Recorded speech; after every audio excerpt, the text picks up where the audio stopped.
Doesn't Allah subhanahu wa ta'ala say that very clearly in the Quran? That He does not change the condition of a people until they change what is within themselves. So what is change? Change requires work.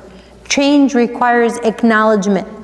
Change requires strategizing and persevering and being patient throughout every step of it.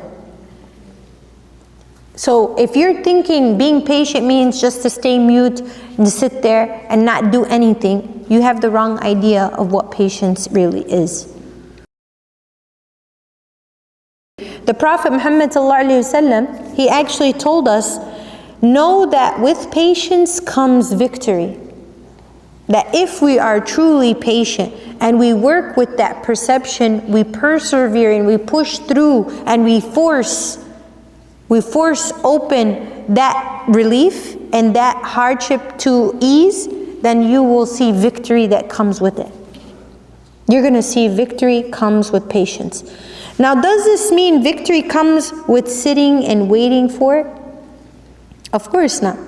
The sunnah of the Prophet Muhammad ﷺ shows us that this is not the case, because he actually strived to do good, and he also persevered. He was not impatient in the sense that he expected the result to be immediate. We have to know that when we are going through a difficulty, it requires patience to do the right thing at the right time, and not to expect that you're going to get the result right away. It's not like that. It's not as easy as turning a switch on and off.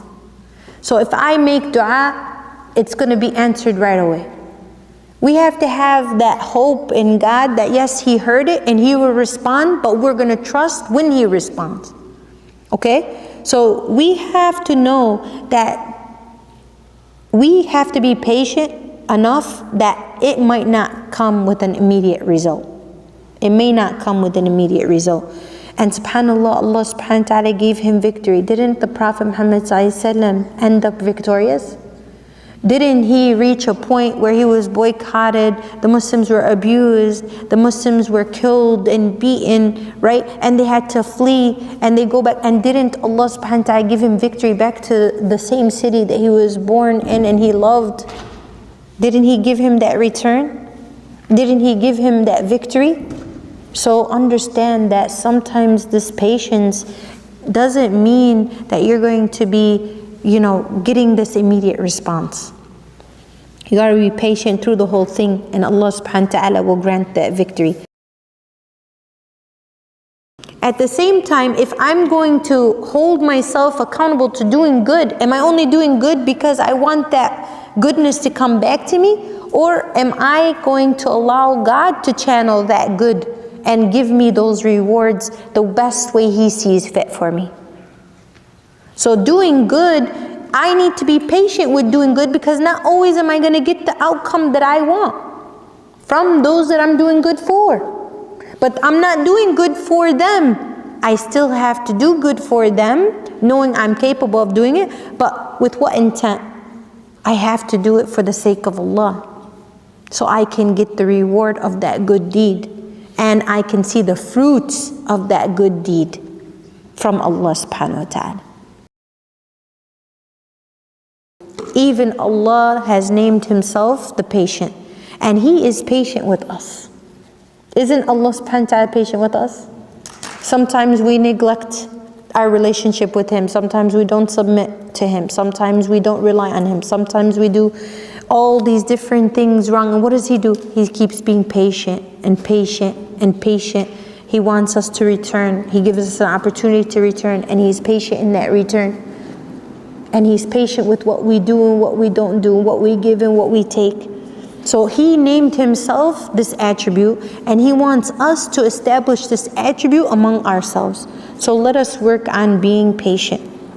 Despite all the wrong that we commit, He is patient with us and does not punish us immediately. Right? Now imagine if you didn't pray your prayer. You didn't pray Asr on time, and you missed that. Imagine if Allah subhanahu wa ta'ala punished you right away. He immediately gave you the reaction of your action. But He doesn't. He doesn't. Even when we do major things wrong, He always gives us a chance. He always gives us a chance to come back, to repent, to do right, to replace that bad deed with a good deed. Like, subhanAllah, I'm always fascinated with the human being. I'm always fascinated. That Allah, the Creator, is patient when we do wrong to Him, right? And He wants us to return and repent, and He forgives us and He overlooks. But oh my God, as human beings, when somebody wrongs us, even if they did like 100 good things to us, but they did one shortcoming to us, we say, how dare they do that to me? All of a sudden, we act like we're high and mighty, that no one could wrong us at all. No one can shorthand us at all. And if they did, and even if they admitted it, we can't forgive them. How dare they do something like that to me? I mean, seriously? If Allah the Almighty can forgive and overlook and be patient with what comes His way from His creation, the shortcomings that come from His creation, then we can do that too. We can pardon. We can forgive. We can overlook.